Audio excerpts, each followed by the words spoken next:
Oi, gente, tudo bem com vocês? Bem-vindo a mais um episódio do Com Rose Pod. Antes de começar aqui, eu vou falar para vocês da minha convidada, mas eu quero pedir para vocês, mais uma vez, para vocês se inscreverem no canal, que é muito importante para o YouTube entender que é legal o nosso canal, que é relevante e assim ele entrega para mais pessoas, tá bom? Então eu conto com vocês. Bom, eu quero também pedir para vocês compartilharem e dar um likezinho aí pra gente, ok? O tema de hoje, gente, nós vamos falar sobre a humanidade em si, como a humanidade nasceu, como ela vem adoecendo, o que mudou. E a minha convidada é uma pessoa muito especial, ela já esteve com a gente na primeira e segunda temporada. Então, quem acompanha aí o Pod sabe de quem eu estou falando. Doutora Ieda Benedetti. Oi, Rose. Oi, doutora. Seja muito bem-vinda mais uma vez. É um grande prazer ter você aqui com a gente, trazendo todo o seu conhecimento. Olha, o prazer é meu. Eu fico honrada de participar do podcast, porque eu acho que é uma forma democrática de fazer discussões em alto nível, temas relevantes de preocupações com a nossa região e com o comportamento, de modo geral, das pessoas, trazendo informação e discutindo questões que são muito peculiares a nós, mulheres, e de interesse aqui, da gente, da nossa região. Então, Rose, olha, quero te parabenizar pelo teu trabalho, pelo Pod, e agradecer, né, por participar de novo aqui na terceira temporada. Obrigada. Bom, doutora, como eu falei, né, quem acompanha o Pod sabe quem você é. Mas quem está vendo aí pela primeira vez, eu gostaria que você falasse um pouquinho de você. Tá, eu sou Ieda Benedetti, sou psicóloga, professora já, nossa, quantos anos eu sou professora? 36 anos, mas se fizer conta o dedo cai, não é para contar. Trabalho especialmente com psicologia contemporânea, né? Então, é uma atualização dos conceitos fundamentais da psicologia aplicada aos tempos contemporâneos, a questão de hoje, tá? Então, eu penso a questão do autismo, eu penso a questão da bipolaridade, do déficit de atenção e hiperatividade. Eu sou doutora em déficit de atenção e hiperatividade, pós-doutorado em psicossomática. Tudo isso, né, no meu trabalho, eu faço uma atualização pensando as questões contemporâneas, hoje. Então, essa sou eu. E é escritora também, viu, gente? Tem alguns livros, sou amiga da Rose. Então, ela fala mais bem importante de tudo. Bom, então vamos começar esse bate-papo. É sempre muito, muito proveitoso, é muito enriquecedor, né, te ouvir. Doutora, a humanidade, na forma geral, houve-se muitas mudanças, né? Desde, enfim, que o mundo existe. Então, hoje a gente tem aí altas tecnologias, tudo evoluindo. Eu queria saber de você se até o nascimento, também mudou. Mudou, Rose. Gente, olha, a gente tem mudanças. De uma geração para outra, a gente tem mudança da forma de se comportar, na forma de aprender, na forma de se relacionar. A gente está mudando. Mas, gente, o nascer mudou. A forma que se nascia. Como que se nascia? Há poucos anos, né? Há 40 anos, 30 anos. As pessoas nasciam, aí chamava lá comadre, né? Fazia-se um parto, por vezes um parto normal, por vezes cesariana, mas as relações eram assim. Ia lá a comadre, né? Ia a mãe e a irmã, né? E alguém que entendia um pouco da coisa, vamos ensinar a pegar o peito, né? Vamos ajudar nessa mamada. Aí a mãe ficava ali, dedicada àquilo, a mãe cuidava do seu bebê e começava ali aquela comunicação entre mãe e bebê, aquela relação que a mãe compreendia muito bem o seu bebê, né? A mãe dava um choro, a mãe falava, olha, aquele choro ali é manha, aquele choro é fome, aquele choro ali é cólica, né? Agora se nasce diferente. Como é que nasce agora? Agora tem que fazer pós-doutorado para nascer. Por quê? A mãe e o pai fazem curso. É verdade. A mãe e o pai vão lá e fazem uma preparação para esse nascimento.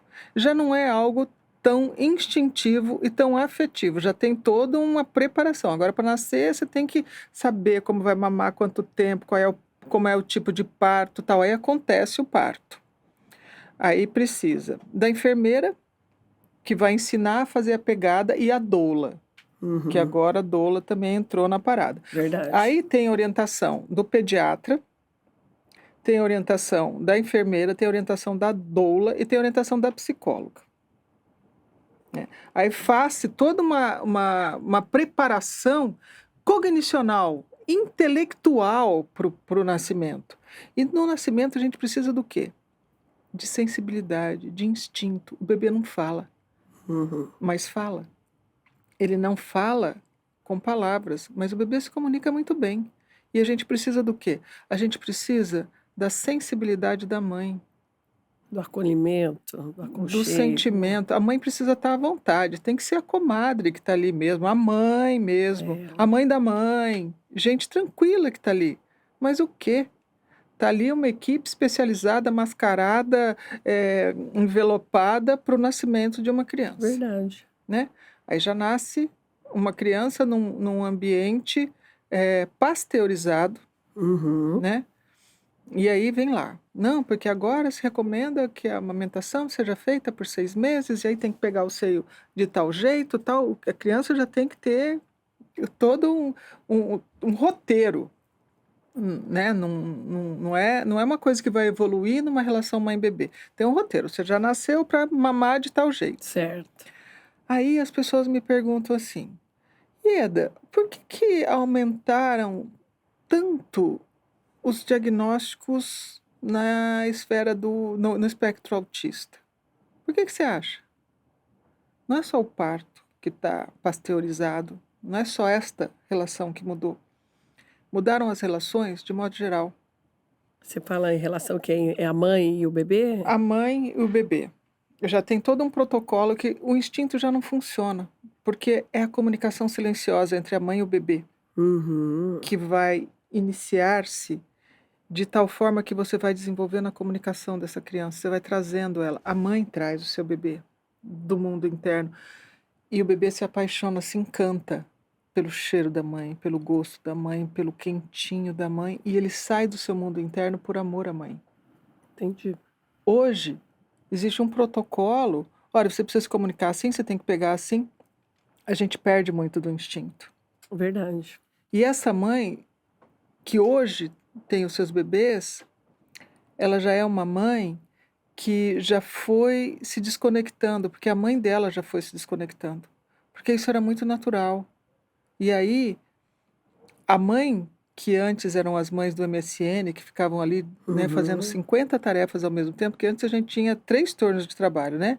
A gente trabalhava fora, nós mulheres, a gente trabalhava fora e chegava em casa, arrumava as coisas. Agora a gente tem 4. Né? Trabalha fora, chega em casa, arruma tudo e ainda responde ao MSN, ao e-mail, ao WhatsApp, tal. São 4 turnos, né?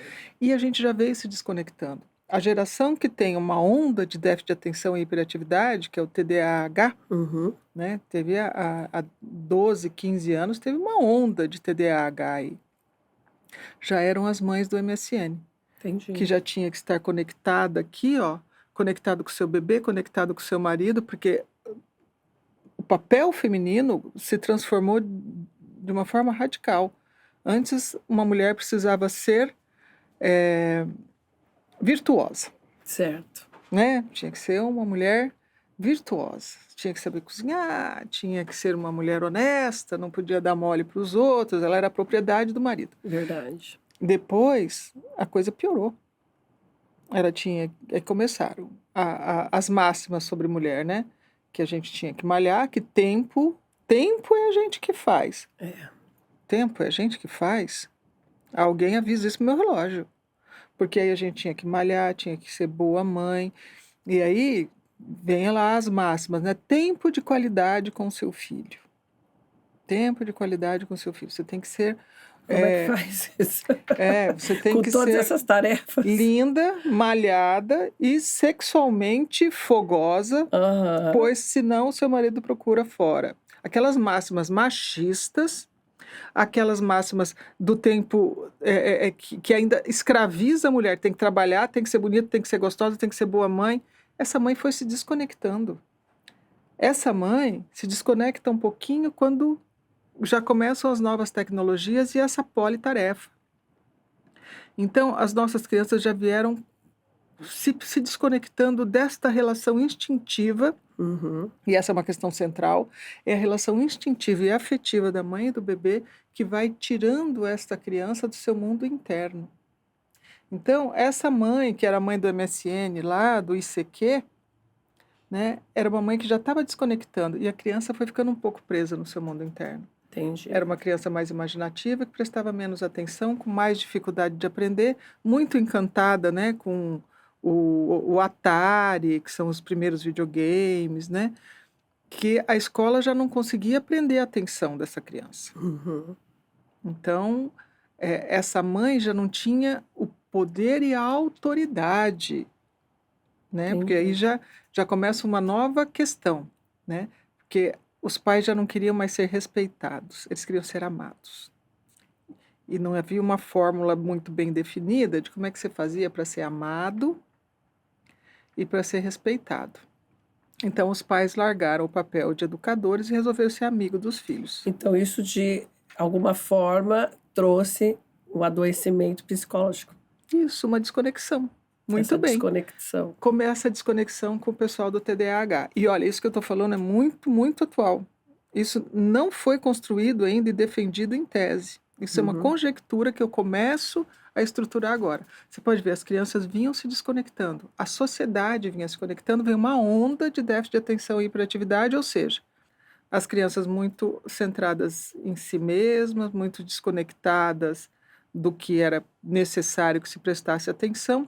E esta geração que já vinha com uma desconexão é a geração que agora está dando origem a uma nova geração com muito mais crianças, muito mais desconectadas. Os autistas, as crianças que estão nos diversos níveis, né? 1, 2, 3 do autismo, muito mais desconectadas da aprendizagem, né? Então, as modificações na forma de respeito, na forma de comer, Uhum. forma de comer, Rose. Como que a gente É. comia? Como que você comia quando você era criança? Arroz, feijão? Arroz, feijão, ovos, enfim, era exatamente. Isso. Não existia fast food. E como que a gente fazia, né? Cada um tinha o seu jeitinho de comer a Tinha. mesma comida. Sim, Porque a minha comida era feijão amassado por baixo e o arroz por cima. Da minha irmã era arroz e feijão com eu caldo. gosto assim, feijão com caldo por cima, até Isso. hoje. E eram formas subjetivas, É, né, de você manter uma boa alimentação, né? E cada um comia do seu jeitinho e sentava todo mundo na sentava todo mesa. mundo na mesa. E aí, ali a gente tinha aula de respeito e Tinha. educação na vivência. Sim, Na vivência. Um enfiava o cotovelo assim na mesa, o outro já dava nota, né? Então aí já vinha aquela máxima, né? Nunca, às vezes, sempre. Né? É, E as palavrinhas mágicas, com licença, obrigada, por favor, tal. Isso desaparece quando você chega no fast food e fala, eu quero o número 1, eu quero a promoção número 2, que já vem com tudo. Já vem do jeito que eles querem que você coma. aham. Você não sente a vontade, você não tem a demanda. Alguém cria a demanda para que você queira. Não é do jeito que você... Não é do seu jeitinho. Vem preparado para que você coma daquele jeito. Você nunca concebeu aquilo. Alguém desejou alguma coisa para que você desejasse. É verdade. Alguém fez para que você deseje. E qual que é o mal disso daí, doutora? Veja bem, isso é irreversível. Não adianta a gente ficar, no meu tempo era bom, porque no meu tempo também não era bom. É, Porque a gente tinha o preconceito muito arraigado, Sim. muito enraizado. A gente tinha a violência, o machismo, o preconceito, Sim. a exploração da mulher. Tudo isso era mal de outro tempo. E as pessoas adoeciam de forma diferente. Porque quando há 30 anos eu abri meu consultório, o que eu tinha ali no consultório era depressão, mulheres deprimidas, homens obsessivos, né? Controladores, crianças com fobia, né? Isso era muito comum. E muito assim, ó, mulheres que não conseguiam expressar a sua sexualidade. Então, eu não estou dizendo que aquele tempo era melhor. Eu estou dizendo que era diferente. Entendi. Qual é o mal disso tudo? A forma de adoecer. Como as pessoas estão desconectando-se da vida instintiva e se conectando com uma vida de criação de necessidades, as pessoas estão vivendo pela superficialidade. Muitas vezes as pessoas vão às festas e pouco vivem a festa. Elas estão muito mais preocupadas com a selfie, como vai aparecer, com o que vão postar, o que o outro vai achar. Verdade. Essa desconexão está dando origem a uma outra forma de sofrimento psíquico, que é nas crianças, o déficit de atenção, hiperatividade, o maior número de crianças dentro do espectro autista e jovens e adolescentes bipolares e borderlines. Essas jovens adolescentes precocemente sexualizadas, né? Verdade. Precocemente tatuadas, com o corpo tudo rabiscado, já sem a menor condição de tolerar uma frustração. Começa a frustração, elas começam a fazer o quê? Se cortar, falar que vão se suicidar. Não conseguem sustentar uma ambiguidade. Saber que, olha, eu briguei com a minha amiga, eu gosto da minha amiga, briguei com ela, amanhã a gente tenta conversar, a gente vê se entende. Não, tudo é infinito. Né? Para essa geração, tudo é infinito. Brigou com o namorado, meu Deus. Nunca mais, tô morrendo. Isso, e aquelas coisas que parece que tudo é infinito. Conhece uma pessoa, não, minha melhor amiga, best friend, BFF. Conhece o cara, nossa, amor da minha vida, se não for com ele, nunca será outro. Gravidez precoce e sem a menor condição de sustentar essa nova geração. Eu quero saber qual vai ser a nova, o que vem por aí.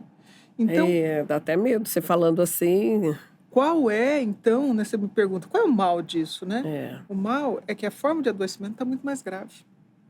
E como é que a internet, ela contribui para esse adoecimento?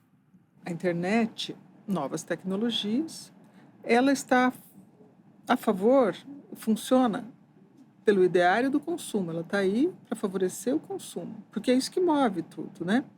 Então, ela favorece muito essa desconexão. Tudo nela favorece a desconexão. Né? Porque as pessoas estão consumindo mais rapidamente, tudo muito temporário. Né? Você nem terminou de elaborar uma coisa, você está com uma nova demanda, porque gera-se essa demanda muito rapidamente e você não consegue ter um código onde as pessoas falem a mesma língua mais. Gera-se muitas tribos. E essas tribos falam línguas diferentes, cada um com ideário. Um é politicamente num posicionamento X radical, outro politicamente num posicionamento Y, um monte de coisa mentirosa no meio disso tudo. Né?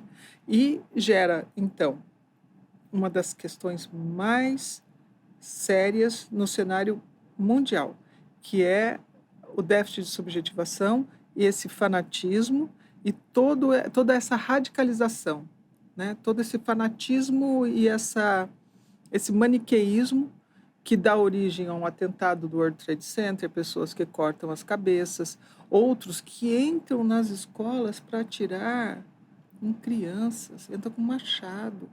Então, a forma de adoecimento é muito cruel. E as pessoas cada vez mais desconectadas. E a internet em si, ou redes sociais, elas trazem essa cobrança, né? Na verdade, apresentam um mundo que muitas vezes não é real. Aí o jovem, o adolescente, ele olha aquilo ali, ele tem que estar enquadrado dentro daquilo, porque senão ele se sente, né, excluído. Opa, eu não estou nessa tribo, como você falou, né? E em relação vamos falar aí de uma coisa mais comum que acontece nas escolas, já que você tocou aí no assunto, né, de escola, que é o bullying. O bullying. Olha, quem não sofreu bullying? Isso. E qual é a questão do bullying? A questão do bullying Enfim, quem não sofreu bullying? Que eu mesma, eu tinha um cabelo que ele só crescia pra cima, era uma coisa de louco, era espetado. Uhum. Então, uma vez eu lembro que eu estava no aniversário da vizinha e eu passei embaixo um cacho de balão e pá, estourou, cara, estourou, mas lógico, não era por causa disso, era porque o balão estourava mesmo. Mas assim, a molecada malhou, que meu cabelo era duro, que estourou o balão, nanana. Gente, eu não morri por causa disso. O Por que quê? acontece hoje com essas crianças? Exatamente o que eu acabei de explicar. A incapacidade de sustentar a ambiguidade. Olha, esse pessoal que está me zoando também é o pessoal que eu brinco, também é o pessoal que eu gosto. Eu tô aqui, tá me enchendo a paciência, mas eu também Eu encho a também, deles amanhã. exatamente, eu também zoava. E aí a gente aguenta a parada, né? Mas hoje não. Hoje é assim, olha, estão me ofendendo. Porque tudo tá me ofendendo. Hoje eu me ofendendo, tudo tá me ofendendo. Verdade. Não conseguem tolerar uma frustração. E aí, por esse contexto que não ajuda as crianças a se enraizarem, a ter a própria subjetividade, a segurar as próprias ansiedades, as próprias demandas, né? Essas crianças crescem fluídas. Ah, fez bullying, nunca mais vou superar. Aí, procura lá um profissional que se formou na esquina, não leu nada para se formar, porque hoje também para se formar, basta você se matricular, tá? Exatamente, né? Hoje tem todo mundo. Aí pega ela, nossa, porque sofreu bullying, e dá uma ênfase para aquilo e foca no bullying, não foca na capacidade de sustentar as ambiguidades, as frustrações, né? Aí, não, porque eu sofri bullying, agora eu sinto ódio das pessoas, pronto. Aí, o fato de ter sofrido bullying fica uma barreira intransponível, né? E as pessoas passam, então, a ter um ódio, né? Precisa se vingar porque sofreu bullying. Aí estão sendo ofendidas por qualquer coisa e fica o caos instaurado, porque o bullying passa a ser algo que não se supera. As pessoas ficam lá o tempo todo, e no caso até desse último episódio de violência na escola, né? O prontuário do rapaz lá diz que ele tinha já relatado que porque ele sofreu bullying, ele ia matar as pessoas. É o que tinha lá no prontuário desse rapaz. Né? E aí, por quê? Porque não tem a capacidade de superar. Quer ver outra coisa que essa geração não supera? O tédio. Todo mundo entediado. Né? É uma outra forma de adoecer. O tédio. E por que nós temos o tédio? Da onde vem o tédio dessa geração? Porque quando a gente era jovem, estava ali, o que eu quero ser quando crescer, a gente admirava algumas pessoas. Eu acho que também a gente tinha muita criatividade, né, doutora? Que é outra coisa porque a gente vivia numa situação, né, a maioria era pobre, vamos se dizer. A gente não tinha, eu mesmo, falo por mim, pelos meus irmãos, a gente não tinha acesso a brinquedos e tudo mais. A gente fazia o quê? Usava a imaginação para brincar, criava o brinquedo. Hoje, alguém cria o brinquedo que você vai imaginar em cima dele. Exatamente. Que é a mesma coisa da comida. A comida, você vai comer o jeito que alguém imaginou que você fosse desejar comer. Né? Aí, eu tô com fome, eu quero ir lá naquele fast food para comer daquele jeito. Você não fez o seu meio. Também não criou o seu brinquedo. Porque quebrou o carrinho, a gente brinca sem as rodinhas. Sem as rodinhas. E se precisar, a gente corta aquilo lá e faz outra coisa e faz uma outra brinquedo. De garrafa virava pratinho, sei lá o quê. A gente fazia com barro, enfim, era uma coisa. Resto de material de construção. Antigamente, as casas de madeira, né, tinha aquele forro onde se juntavam duas tabuinhas ali, né? Eu e meu primo, a gente pegava aqueles restinhos e construía casa, fazia estradinha, fazia carrinho, tudo com aquilo. Tudo. Não precisava de nada disso. E isso ia dando sustentação para a gente ir criando formas de sobreviver. Realmente tédio não existia. Era o cansaço do dia inteiro, que a gente brincava na rua e corria, realmente faz sentido mesmo. Hoje, eles são entediados porque eles olham ao seu redor e não querem ser como ninguém. Ah, eu não quero ser como meu pai, porque É, meu pai é um babaca, porque tá difícil manter o pai em cartaz. Porque antes a gente respeitava o pai, sim, né? Hoje, não, meu pai fez isso, eu não amo mais ele. Não, meu pai fez aquilo, vou chamar o conselho tutelar. Olha, eu recebi aqui o direito das crianças. Se você não fizer isso aqui, você está errada. E as relações ficam atravessadas por um legalismo, é, né? E aí nós voltamos ao mal do mundo, o fundamentalismo. Todo mundo é dono da é verdade. verdade. Então ninguém quer ser como ninguém. Eu não quero ser como meu pai, eu não quero ser como meu tio, eu não quero ser médico porque médico não sei o quê. Eu não quero, ninguém quer ser nada. Você não tem pessoas, nem coisas, nem acesso. Por quê? Porque tem aquela coisa do acredite nos seus sonhos e as pessoas acham que se não for tão bom jogador quanto o Messi, se você não cantar tão bem quanto a Lady Gaga, Verdade. porque se eu acreditar no meu sonho, eu posso ser tudo. Não tem mais limite. É. Não tem mais limite. Então, o tédio está associado a uma dificuldade de criar, de enraizar, de estar e construir a sua felicidade no seu Sim. mundo real. Pertencer, né, doutora? E Pertencer. pertencer, pertencer, né? E pertencer é pertencer, não é só pertencer a alguma coisa, porque senão você fica É, fundamentalista. é. Não, eu pertenço ao pessoal que não gosta dos americanos, então eu vou fazer Não, ao atentado. espaço, à vida, né? Não, você pertence a uma religião É, e respeita as demais, por favor. isso, Você pertence a uma exatamente. religião e É, respeita as demais. Você torce para um time de futebol e respeita os demais. é. Você pertence a uma família e se relaciona com as demais. Esse Sim. senso de pertencimento se perdeu. Ô, doutora, e a aprendizagem escolar, ela se modificou ao longo desse tempo? Ficou difícil, hein? Agora a aprendizagem ficou difícil, porque essas crianças vivem na tela e é tudo muito sedutor, muito sedutor. A tela é um mundo de imaginação que vai captando e cooptando a sua imaginação, Uhum. né? Então é tudo muito interessante ali. Você tem muitas coisas que você gosta e está ali à sua disposição. Você tem um metaverso ali, você tem um mundo e mais vários mundos ali dentro. Certo. E aí a educação ela compreende capacidade de sustentar a ambiguidade, que é segurar a peteca ali para você conseguir compreender aquilo. Eu gostava muito, nossa, eu vou sofrer bullying por isso, mas eu gostava muito de física. Eu gostava da matéria, mas eu precisava ficar ali pensando para compreender como é que funcionava.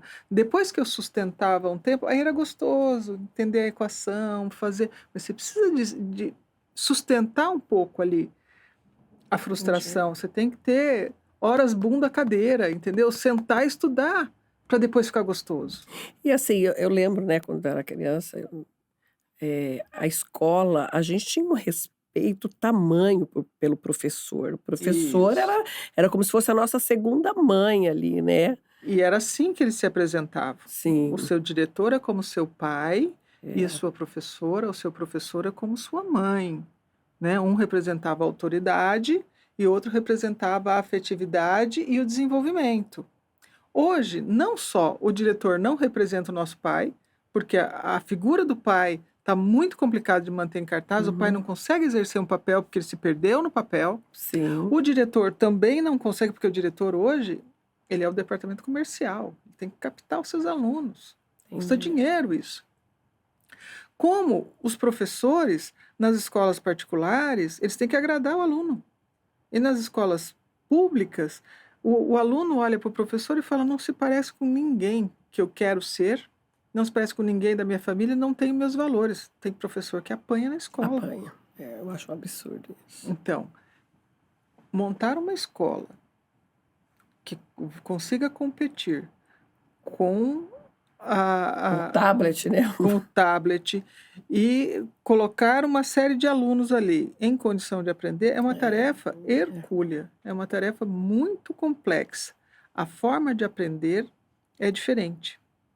Hoje, uma criança de 8 anos tem mais informação do que um sábio, alguém que era considerado sábio há alguns séculos atrás.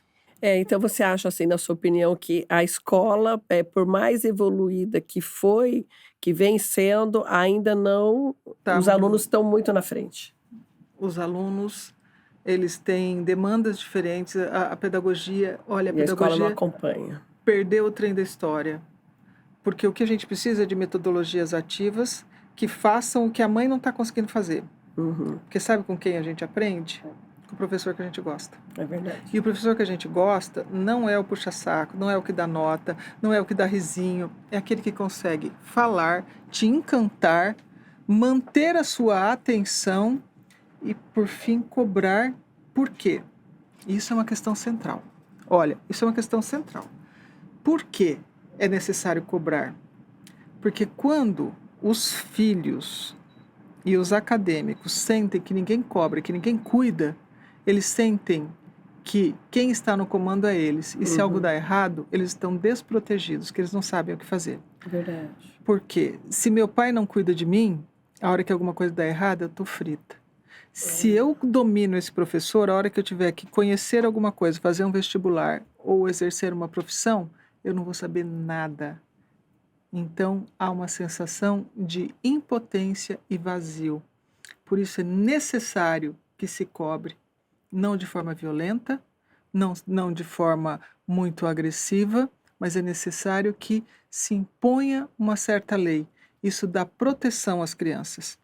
Crianças que não têm essa cobrança ficam fóbicas. E você acha que hoje, os pais de hoje, eles têm essa dificuldade em cobrar os seus filhos? Tem, porque geralmente existe ali uma dificuldade que a própria informação causa.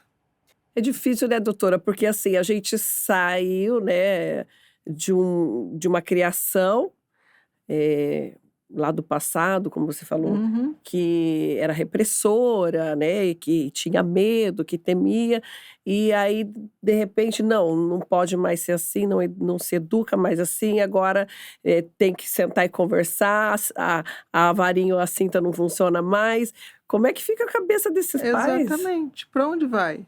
Como é que faz agora? Porque os pais veem lá, não, você precisa amar o seu filho, porque você precisa educar numa estratégia de convencimento, porque se você for muito rude, não pode, porque vem o conselho tutelar, porque o seu filho não vai te amar, porque depois se você não adotar seu filho, o traficante adota, e adota mesmo. E adota.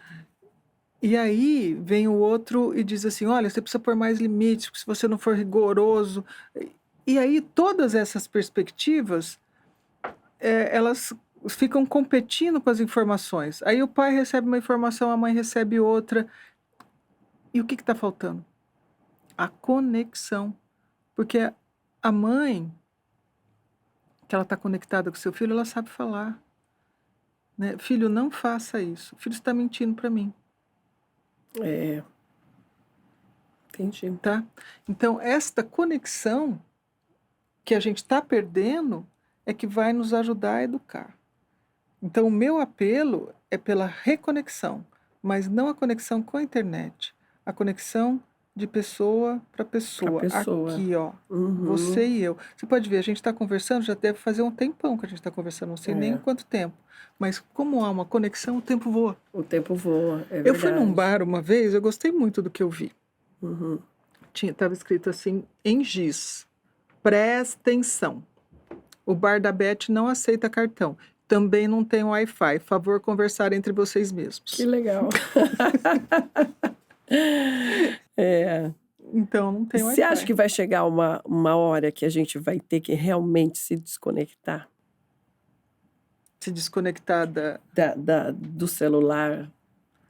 Eu acho que a gente vai ter que ter momentos de desconexão, mas é irreversível. Não volta mais, né? Não volta. Eu também acho. Mas eu acho que se a gente não fizer um break e ter momentos de desconexão, a gente continua adoecendo.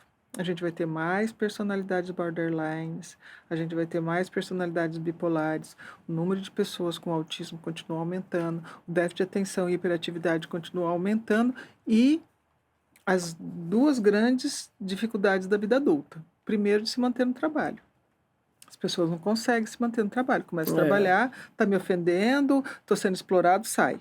Não consegue ficar. Não fica. E outra, não consegue sustentar as relações afetivas. Casa, faz filho, depois fala, eu não conhecia direito. Pronto, dá tudo errado. E as pessoas não conseguem se sustentar também nas relações. Isso é responsabilidade dos pais, Ieda. Isso é responsabilidade do contexto contemporâneo. Porque, assim, não é que a mãe daquela criança autista se desconectou. O contexto vem desconectando.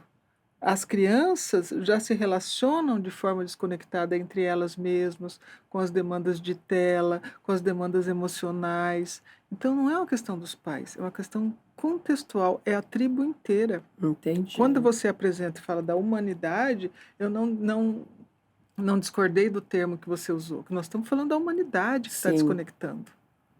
Isso é uma questão que vem se desconectando e a gente está tendo problemas internacionais com isso. O fundamentalismo religioso, que está partindo o mundo no meio, é uma questão de desconexão. As pessoas se Uhum, desconectam de Deus e se uhum. reconectam com a arrogância. É o Sim. meu Deus que é melhor que o teu.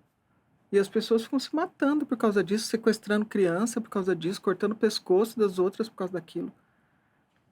Isso é uma desconexão com a sua subjetividade, com o seu mundo interno. Mas mesmo com tantas informações, né, que a gente tem aí de vários psicólogos, psiquiatras e, enfim, gente gabaritada falando sobre isso. O que acontece que ainda não houve essa desconexão? Não houve uma desconexão. Por que esse tema não está sendo Sim, por que ouvido? é, Olha, é uma boa pergunta, Rose, porque quando eu escrevi o livro sobre TDAH, já faz 9 anos, 10 anos que eu fiz isso, esse livro já tem 10 anos, eu já chamo a atenção disso. Estamos desconectando da subjetividade. E por quê? Faço uma boa ideia do porquê que seja. Porque existem métodos, né, que só trabalham o comportamento. Não, você tem que mudar o seu comportamento. Que isso é a verdadeira desconexão. Existem vertentes da psicologia que querem mudar o comportamento das pessoas. Analisa o comportamento, muda o comportamento. Não, não analisa uma questão de quem é o sujeito de forma mais profunda, né? Muda o superficial. E isso acontece rapidamente. A pessoa está ali com algum problema. Aí você aplica uma metodologia ali de método de mudança de comportamento, muda aquele comportamento. Não muda todo o resto. Daqui a pouquinho aquele comportamento volta em forma de outra coisa. E qual seria a solução disso aí, no seu ver? A gente começar a dar relevância, e isso vai ser inevitável. A gente precisa dar relevância à questão do sentimento e da afetividade, Tá. tá? Porque as questões vão se tornando de tal forma irreversíveis das relações afetivas que a gente vai ter que prestar atenção nisso. Uhum. Assim como a questão do aquecimento global. A gente foi poluindo, agora tem que parar, porque o planeta está aquecendo. Sim. Então a gente vai ter que mudar. A questão do déficit de subjetivação, a gente não pode continuar mudando só comportamento. Por quê? As pessoas vão lá, modificam o comportamento, estão ganhando com isso. Uhum. E isso é um grande problema. Isso é um grande problema. Então, o que está sustentando esse erro, né, da psicologia, da educação de modo geral, é que as pessoas ganham dinheiro fazendo errado. Tá? E vai ser irreversível isso. A gente vai ter que mudar. Porque se o ser humano continuar se desconectando da afetividade, a gente volta para a barbárie. As pessoas já estão com medo de ir para a escola, de um louco entrar com uma machadinha e matar nossos filhos. Doutora, né, há décadas e anos atrás, o álcool, né, era uma grande problema social, era um grande problema social, vamos dizer, Isso. né? Hoje a gente tem as drogas, né, que daí vem trazer esse prazer imediato, essa fuga, né? Isso é um grande problema. As drogas são sustentadas pelo déficit de subjetivação e agravam o déficit de subjetivação. Esse déficit de subjetivação que eu chamo é essa desconexão do afetivo e uma Certo. conexão com a coisa, que é a internet, a máquina, né? E o álcool era um problema, as pessoas bebiam, ficavam violentas, brigavam, desenvolviam cirrose e tal.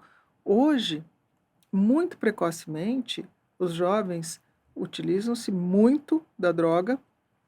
A droga sustenta esse ideário maluco aí, né, de viver desconectado, e usam uns argumentos, né? Porque o marketing da droga é muito É muito forte. forte. Eles dizem assim, ai, maconha não faz mal, faz tão mal quanto cigarro, faz tão mal quanto álcool. Ah, não, a maconha é muito mal compreendida. Não, a maconha faz tão mal quanto qualquer outra droga, sem contar que é uma coisa prensada, mal produzida, sem controle de qualidade nenhuma, as pessoas ficam ingerindo Não aquilo. sabem nem o que estão ingerindo, né? Aí também nas festas se usam, né, o êxtase, a bala, o As doce, sintéticas aí, né? as sintéticas e tal. Eu sou tão trouxa que eu não sei a diferença da bala do doce. Mas as pessoas usam muito isso e aí se viciam nas cocaínas e tal, e uma parcela vai para o crack e é desnecessário explicar a tragédia que é isso. É A verdade, tragédia é verdade. que as drogas vão causando. E vai tudo na mesma balada que vai a desconexão de modo geral. As personalidades borderlines, as pessoas ofendidas, né? E as pessoas falam, estou usando só maconha, você usa um benzodiazepínico ali, né? É. Você usa frontal, Lexotan, e eu não posso usar. E aí as pessoas ficam sem resposta Verdade. e caminham para o caos. Então, assim, toda essa evolução que vem vindo, né, desde a criação do homem, então, assim, está havendo inversões, né, de valores público e privado, né, O doutora? público e o privado. Outra Fala um questão. pouquinho sobre Outra isso. questão. O que é público e o que é privado? O que eu comia na minha mesa, quanto eu ganhava, com quem eu transava, isso era quietinho há 40 anos. Num determinado momento, isso virou. O que era público se tornou privado, o que era privado se tornou público, né? As pessoas ostentam o que ganham, quanto ganham, Uhum. mostram, fazem questão de mostrar o que ganham, quanto ganham, o que comem, porque o que se comia aqui na mesa era uma coisa assim privativa do ambiente da família. Hoje Verdade. é o que mais se posta, né? Eu estou É. comendo, estou bebendo, eu estou com uma roupa nova. E o que era super privativo, a gente fazia isso quietinho. Quando a gente era adolescente, né? A gente beijava quietinho, contava pra ninguém, estava namorando, depois de um tempo contava. Se alguém ali perdia a virgindade, era quietinho também, né? Contava só para a melhor amiga, que contava depois para as outras É melhores amigas, verdade. mas era tudo na boca pequena. Uhum. Hoje existe uma publicidade disso Uma tudo, publicidade, é. né? O que era público se tornou privado. E nada de intimidade. As pessoas, uma transparência excessiva, né? A gente, por educação, se continha com algumas coisas, né? A aula era chata, a gente falava, puta, que aula chata, né? Falava com a melhor amiga aqui e tal. Hoje a gente fala pro professor, sua aula é chata, É. você tá gordo. Essa transparência também, a gente diminui a falsidade, mas eu acredito que uma pessoa livre é uma pessoa que fala as coisas de uma forma comedida e elegante, aquilo que pensa, sem necessariamente cometer falsidades, mas é diferente das pessoas que falam tudo o que pensam. Essas são mal educadas. Por mais aberta que seja, né, as redes sociais, mas é como eu até entrevistei aqui no episódio passado a Sandrinha Alonso, a gente falando sobre etiqueta, sobre o que é ser elegante e o que não é. E a gente se depara com isso daí, por mais aberto que sejam as redes sociais, mas nem tudo a gente deve falar, né, e você está acabando de confirmar isso aí. É o público e o privado. É. Dá para, sabe, eu não preciso saber algumas coisas, não é necessário. Eu acho que as pessoas precisam ter o mínimo de privacidade e a educação, ainda que a internet seja aberta, você não precisa seguir todos os canais, você não precisa ver, mas você pode se conter e deixa de ser necessário algumas agressividades, que só aumenta a agressividade, porque você diz que fala o que quer, depois você ouve o que não quer, o outro fala o que quer e ouve o que não quer, e fica uma onda de deselegância, e aí daqui a pouquinho todo mundo ofendido. Ah, E porque todo tá me mundo ofendendo. ofendido. Tá me ofendendo. E aí mudam-se os valores pessoais, as virtudes, as qualidades e uma grande arrogância. E também, eu acho A que o ser humano, arrogância. A arrogância. acho que teve, né, uma alta disso aí ao longo de toda a história do homem, Isso. né? A ostentação, né? Uhum. Passou a haver uma onda de ostentação e uma arrogância. É. Todo mundo tá certo, todo mundo é dono da O tal você verdade. sabe com quem você está falando. Isso, você sabe com quem você está falando, você não sabe de nada e eu já sei, você não precisa falar, Ai, nossa, verdade. tá? E aí, esta arrogância faz com que as pessoas acreditam que sabem tudo. Acreditam que Uhum. sabem tudo, portanto não precisa aprender nada. A arrogância é a mãe de toda ignorância. O arrogante não precisa aprender na concepção dele, portanto ele não aprende, ele não sabe. Fica cada vez mais burro. Você falou aí na questão das meninas, né, que perdiam a virgindade e falavam baixinho para a melhor amiga, né, e a mãe, tá, ninguém podia saber, enfim. As formas de se relacionar, elas mudaram também, né, doutora? Mudaram. A questão do ficante, do namorado, a antecipação do casamento, né? Isso. E hoje a dissolução de tudo isso, né? As pessoas, ai, tô gostando, e já moram juntas, depois, do mesmo jeito que foram morar juntos, deixam de morar juntos e fazem as famílias, os seus, os meus e os nossos. E do mesmo jeito que isso é menos preconceituoso, também é complicado para as crianças acompanharem tantas mudanças, né? É necessário que a gente tenha um mínimo de responsabilidade afetiva. As É, pessoas começam a se relacionar com as outras, cria-se uma afetividade, e quem sente alguma coisa passa a ser ridicularizado, você que é trouxa, que está sentindo alguma coisa, porque me parece que o grande campeão é quem não sente nada. O grande campeão é quem não está nem aí para mas há nada. um grande apelo para isso, não há, doutora? Todas as músicas, É, os filmes, as redes sociais apelam para isso, é. para essa desconexão, que é o Uhum. que eu estou chamando a atenção, isso é perigoso. E uma irresponsabilidade afetiva. Porque você é mais você, o outro é só o outro. Isso, e todo mundo é campeão em tudo, todo mundo uns deuses. E aí, como você falou, depois não se sustentam, né? Porque não tem base ali para aguentar o tranco. Aí é a famosa geração mimimi. Isso aí está me ofendendo. Moral da história, né? Aonde isso vai dar? As pessoas esquecem algo que é o destino de todo mundo. Num determinado momento, a gente envelhece e a gente morre. É. E a gente olha para trás e se pergunta: o que eu fiz da minha vida? Então eu deixo a pergunta aqui: o que é necessário que tenha acontecido na sua vida para, na hora da sua morte, ela ter valido a pena? Essa é a questão.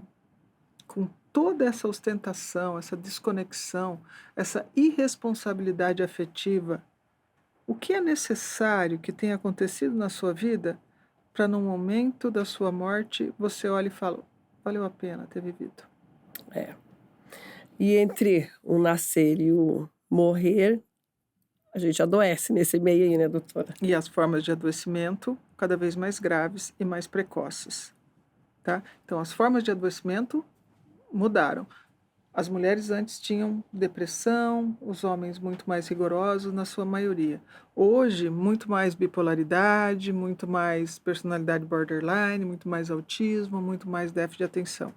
É um mundo se desconectando e as pessoas sofrendo muito. E as pessoas cada vez menos enraizadas. Sabe, a Adriana Calcanhoto tem uma canção que fala assim: eu não gosto de bom gosto, eu não gosto de bom senso, eu não gosto de bons modos, eu não gosto. E aí Uhum. ela fala algumas coisas, depois ela fala do que ela gosta. Eu gosto dos que têm fome, dos que morrem de vontade, dos que secam de desejo, dos que ardem. As pessoas não ardem mais, as pessoas não vibram, não se encantam, não brilham os olhos. Parece que a vida ficou entediante.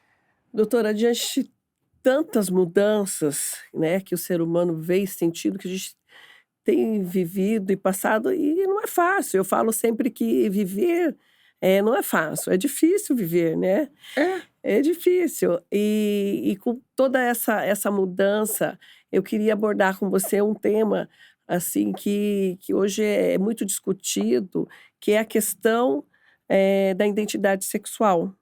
questão da identidade Como a sexual gente fluida. lida com essa questão dessa identidade sexual, essas mudanças e o preconceito. Olha, ser homem é muito difícil. Tem que sustentar muitas identidades, muitos posicionamentos. Ser mulher é muito difícil. Tem Então é que, melhor, olha, tem que melhor ser sustentar. nada. E o que as pessoas estão fazendo é que elas não conseguem sustentar as Entendi. coisas. Elas não conseguem Faz sentido. sustentar. Então, essa fluidez da sexualidade não tem nada a ver com definição psicossexual. Mulheres gostam de mulheres, homens gostam de homens, mulheres gostam de homens, homens gostam de mulheres. Acontece que as pessoas não conseguem se sustentar nos seus posicionamentos, né? Ficam fluidas porque não conseguem sustentar a ambiguidade, o sofrimento, as dificuldades e acessar novas coisas, né?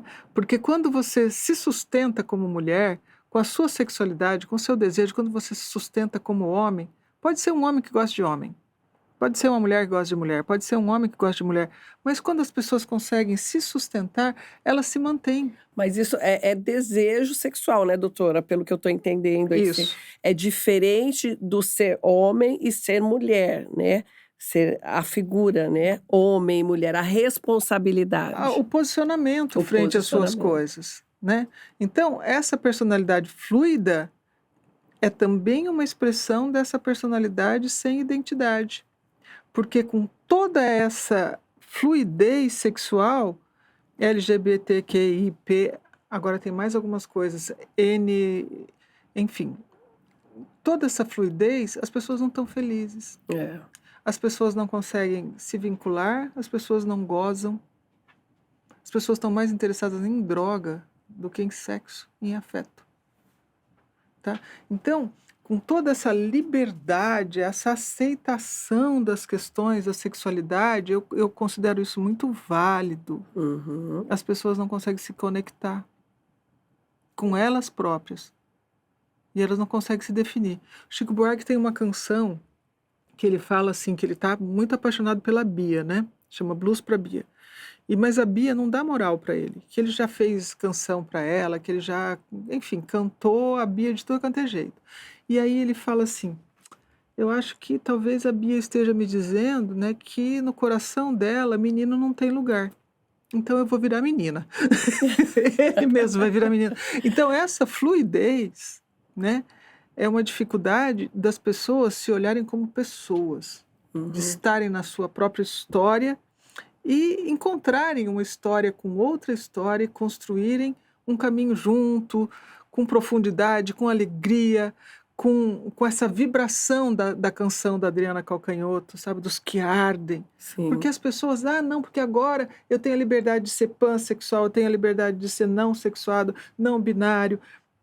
Tem essa liberdade, mas não consegue vibrar. Tem que elas tudo, estão não muito vibram. preocupadas com isso aí, né, doutora?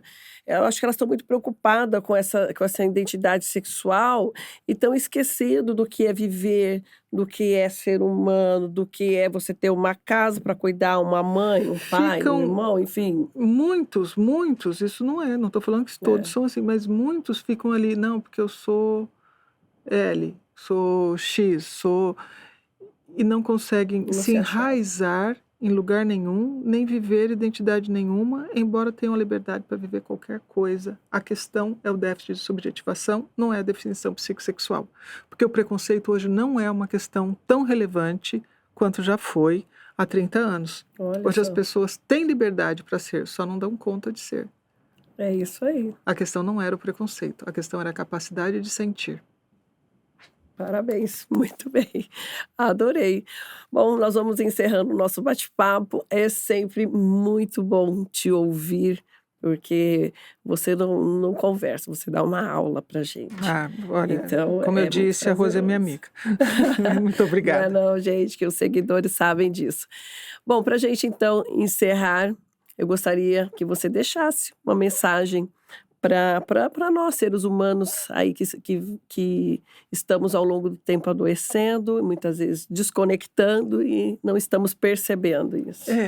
O que que é necessário? Eu acho que essa é a questão. O que que é necessário que tenha acontecido ao final da minha vida para que ela tenha tido sentido?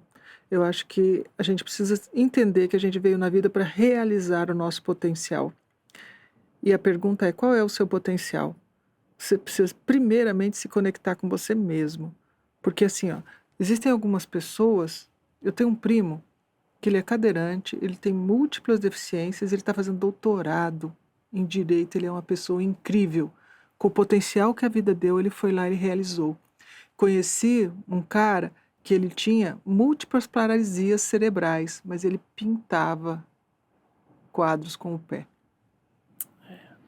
Quando você tem certeza de qual é o seu potencial, você realiza ele. Então, a gente precisa ter algumas conexões, tá? Eu apelo para as conexões das relações interpessoais, para as conexões com o seu corpo, com a prática esportiva, com a natureza, com a sua psicoterapia e com a espiritualidade. E realizar o potencial, eu acho que é a grande questão, para que na hora que você possa encontrar a sua morte, você tenha a certeza, ou pelo menos alguma ideia de que sua vida valeu a pena. Porque morrer todo mundo vai. Exatamente. É isso aí, gente. Vamos fazer valer a pena a nossa vivência aqui, o nosso tempinho, que é curto, né, doutora? Isso, e eu É muito curto. tenho a dizer que esse pode é bacana por isso, né? Porque eu acho que é uma realização de um potencial seu que compartilha esse conhecimento com a nossa comunidade. Eu quero agradecer a você por esse serviço. Obrigada, eu agradeço a sua presença aqui mais uma vez e as portas aqui estão sempre abertas para você. Muito obrigada. Gente, espero que vocês tenham gostado e até o próximo episódio. Não se esqueçam de se inscrever no canal, curtir e compartilhar, tá bom? Espero vocês. Até o próximo. Tchau!